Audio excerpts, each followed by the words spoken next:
Rusia se convierte en el primer país del mundo en registrar una vacuna contra el COVID-19. El anuncio lo hizo el presidente Vladimir Putin. Sin embargo, la Organización Mundial de la Salud subraya que la vacuna deberá ser revisada para su precalificación. Tenemos reporte desde Moscú.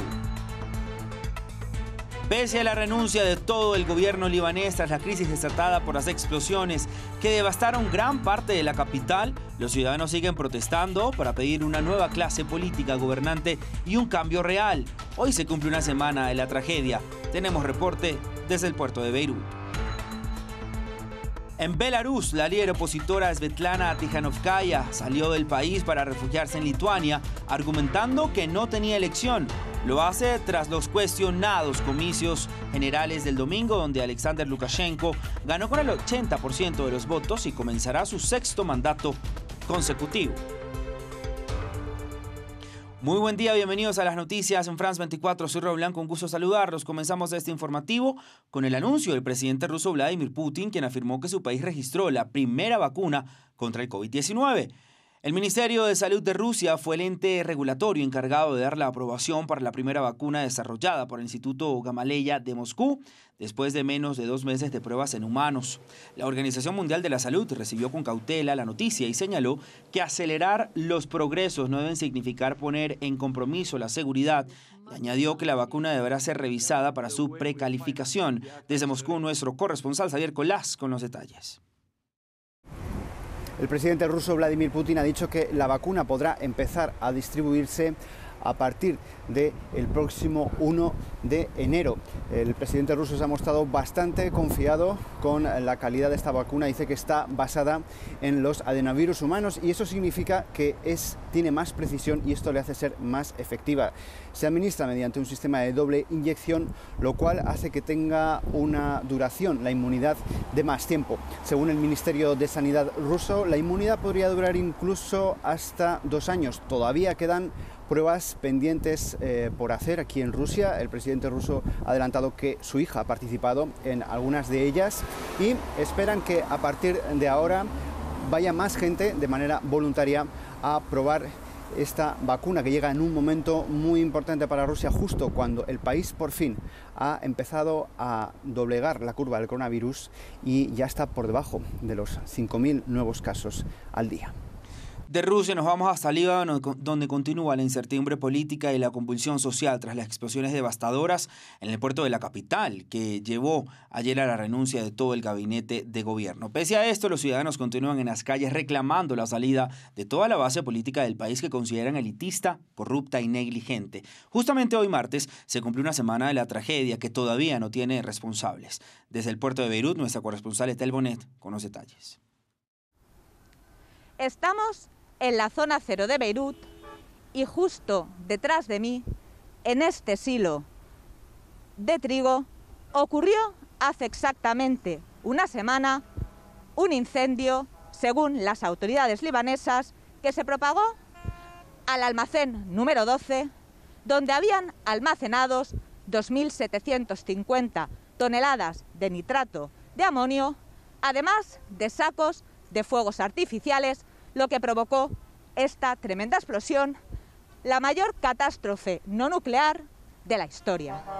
La presión de la calle ha conseguido que el gobierno dimita, pero ahora los libaneses se siguen preguntando qué pasó y por qué pasó esta gran catástrofe. Al fin y al cabo, el gobierno de Hassan Diab apenas ha estado en el poder durante 6 meses y todavía ninguna autoridad ha reconocido su culpabilidad y lo que quieren los libaneses es que rindan cuentas ante la justicia por la muerte de 160 personas y todavía decenas siguen desaparecidos. Era nuestra corresponsal Etel Bonet desde Beirut. Y es que en Líbano la élite política está acusada de llevar al país a la ruina tras décadas de corrupción y negligencia. Desde el final de la guerra civil, la nación ha estado dirigida por una señalada oligarquía que ha contado con el respaldo del exterior, un ambiente que ha propiciado la corrupción en diversos niveles del gobierno. Una vez conocida la dimisión del gobierno libanés, los manifestantes tienen a otro grupo en la mira, la oligarquía. Desde el presidente hasta empresarios, pasando por antiguos comandantes del ejército, todos buscan el poder político para su propio beneficio. ¡Nos han quitado todo!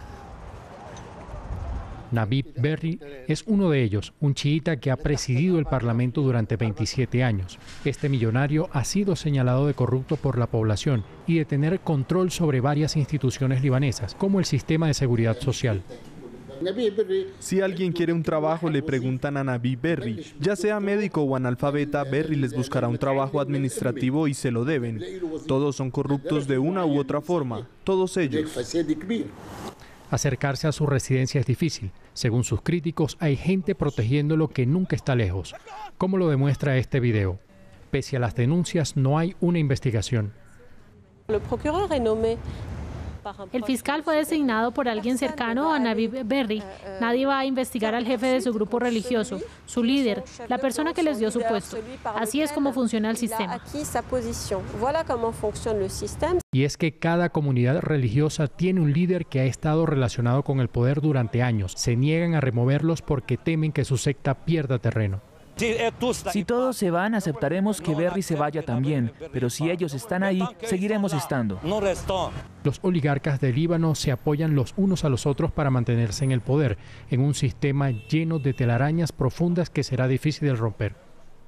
La líder de la oposición de Belarus, Svetlana Tikhanovskaya, ha decidido abandonar el país argumentando que no tenía elección. Belarus lleva 2 noches de enfrentamientos en las calles entre la policía y quienes rechazan los resultados electorales del domingo, que le dieron la victoria al presidente Alexander Lukashenko por 6ª vez consecutiva. Más detalles con Aurora Bayut. No tenía elección. La candidata presidencial de la oposición bielorrusa, Svetlana Tikhanovskaya, fue, según ella, obligada por las autoridades a abandonar el país. Se encuentra ahora en la vecina Lituania. Rechazó los resultados de las elecciones, según los cuales el actual presidente bielorruso, Alexander Lukashenko, fue reelegido para un 6º mandato con más del 80% de los votos. El gobierno trata de mantenerse usando métodos violentos.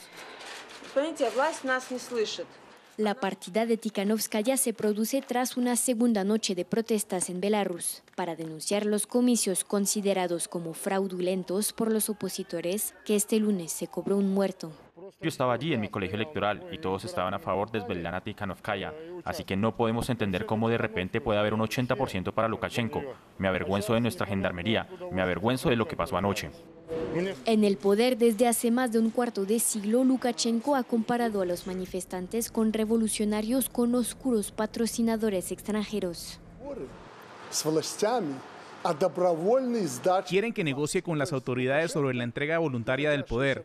Eso significa que yo, Lukashenko, jefe del poder vertical, jefe del Estado con el 80% de los votos, ¿tengo que transferirles el poder voluntariamente? Los observadores extranjeros no han juzgado unas elecciones libres y justas en Belarus desde 1995.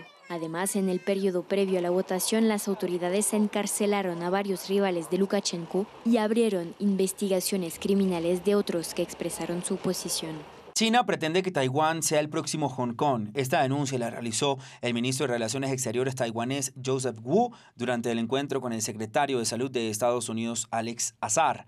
Azar, que efectúa una visita de 3 días a la isla, es el responsable estadounidense de más alto rango que haya visitado Taiwán desde 1979, cuando Estados Unidos rompió relaciones diplomáticas con Taipei. El viaje se produce en un contexto de tensiones entre China y Estados Unidos a raíz del conflicto comercial, el COVID-19 y la ley de seguridad de Hong Kong, donde justamente ayer las autoridades arrestaron al magnate de los medios de comunicación pro-democracia Jimmy Lai y a Agnes Chow, la activista cercana a Joshua Wong. Militares franceses tratan de cercar en Níger al comando terrorista que mató a 6 franceses y 2 nigerinos el pasado domingo. La organización humanitaria a la que pertenecían las víctimas denuncian que las ONG se han convertido en objetivo estratégico. Las fuerzas de Níger mataron a 9 personas supuestos yihadistas que fueron abatidos el lunes durante las operaciones militares llevadas a cabo por el ejército nigerino en coordinación con las fuerzas francesas de la operación Barkhane. De esa manera llegamos al final del informativo en France 24. Continúen con nosotros. Feliz día para todos. Bienvenidos a este programa dedicado al medio ambiente en France 24. Calentamiento global, especies en extinción, destrucción de bosques, contaminación. La Tierra enfrenta muchas amenazas.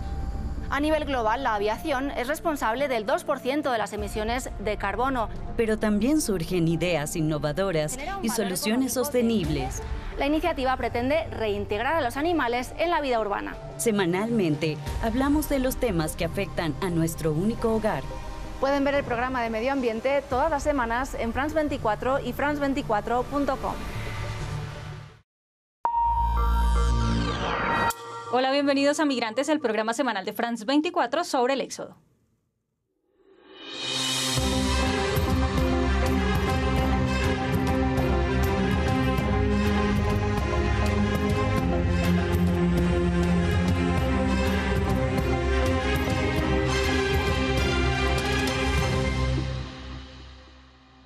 En su viaje terrestre desde el corazón de África hacia las costas del mar Mediterráneo, los migrantes y refugiados son víctimas de abusos extremos y violaciones a sus derechos humanos, una serie de injusticias que permanecen invisibles y que son cometidas en países donde no existen garantías. Hoy vamos a revisar la situación de quienes huyen desesperados de la guerra, la violencia y la persecución, pero que sufren torturas, abusos sexuales e incluso la muerte en su tránsito hacia una vida mejor. La ruta terrestre por los países africanos es considerada una de las más mortíferas para migrantes y refugiados en el mundo.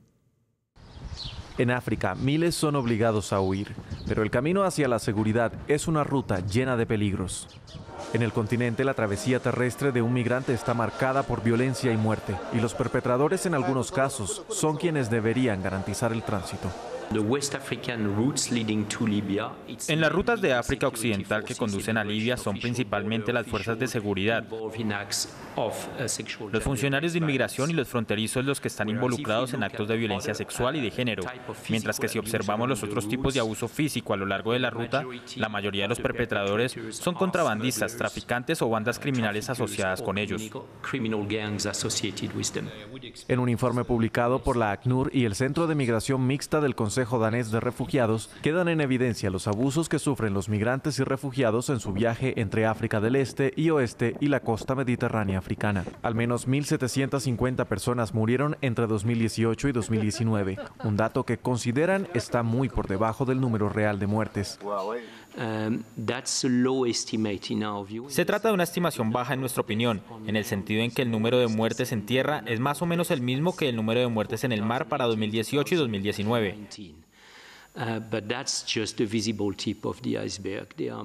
Pero esto es solo la punta del iceberg. Hay muchas familias buscando a sus seres queridos a lo largo de las rutas y no hay ninguna respuesta que darles. Así que creemos que el número de personas que mueren en tierra es mucho mayor que el número de personas que mueren en el mar. Los que huyen por tierra son víctimas de asesinatos, torturas, trabajos forzados, violencia física y explotación sexual. Hay pruebas claras sobre los abusos que enfrentan las personas en movimiento a través de la ruta, en diferentes partes de su viaje.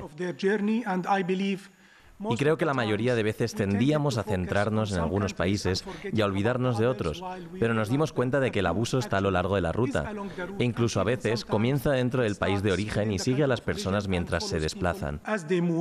Los encargados del informe piden protección para las personas en movimiento y garantías en los países de tránsito y destino para que se abra la puerta a las denuncias y judicialización de quienes cometen dichos delitos.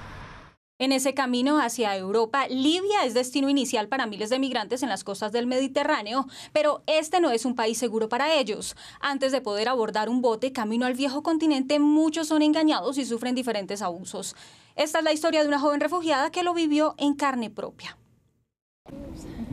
En busca de seguridad, esta mujer salió de su natal Eritrea cuando apenas tenía 18 años. Fue abusada sexualmente, comprada y vendida varias veces por contrabandistas y traficantes de personas en su ruta por África hacia Europa.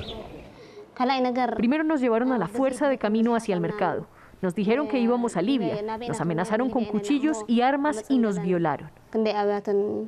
Estuvo recluida durante meses en condiciones infrahumanas, con solo un plato de comida, sin la suficiente agua y durmiendo en situación de hacinamiento.